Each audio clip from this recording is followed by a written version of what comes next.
देश भर में तुरही बजाओगे।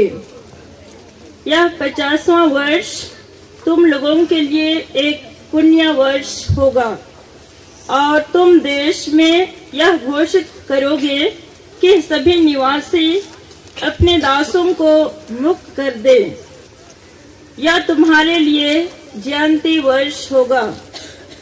प्रत्येक अपनी पैतृक संपत्ति फिर प्राप्त करेगा और प्रत्येक अपने कुटुंब में लौटेगा। 50वां वर्ष तुम्हारे लिए जयंती वर्ष होगा।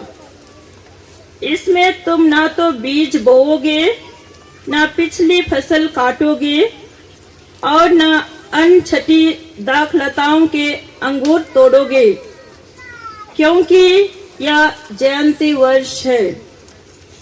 तुम इसे पवित्र मानोगे और खेत में अपने आप उगी हुई उपज खाओगे। इस जयंती वर्ष में प्रत्येक अपनी पैतृक संपत्ति फिर प्राप्त करेगा। जब तुम किसी देश भाई के हाथ कोई जमीन बेचते हो अथवा उससे खरीद लेते हो तो तुम एक दूसरे के साथ बेईमानी मत करो। जब तुम किसी देश भाई से कोई जमीन खरीदते हो तो इसका ध्यान रखो कि पिछले जयंती वर्ष के बाद कितने वर्ष बीत गए हैं और बाकी फसलों की संख्या के अनुसार बेचने वालों को विक्रय मूल्य निर्धारित करना चाहिए। जब अधिक वर्ष बाकी हो तो मूल्य अधिक होगा और यदि कम वर्ष बाकी हो तो मूल्य कम होगा, क्योंकि वह तुम्हें फसलों की एक निश्चित संख्या बेचता है। तुम अपने देश भाई के साथ बेईमानी मत करो, क्योंकि अपने ईश्वर पर श्रद्धा रखो, क्योंकि मैं तुम्हारा प्रभु ईश्वर हूँ। मेरे आदेशों और विधियों का पालन करो।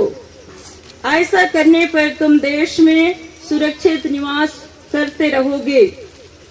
भूमि अच्छी फसल उत्पन्न करेगी, तुमको भरपूर भोजन मिलेगा और तुम देश में सुरक्षित निवास करोगे।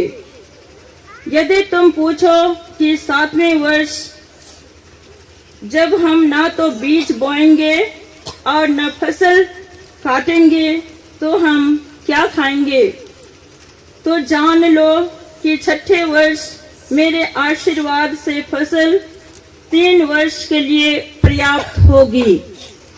जब तुम 8वें वर्ष बीज बोओगे उस समय पिछली फसल खाते रहोगे और 9वें वर्ष की नई फसल आने तक तुम पिछली फसल खाते रहोगे।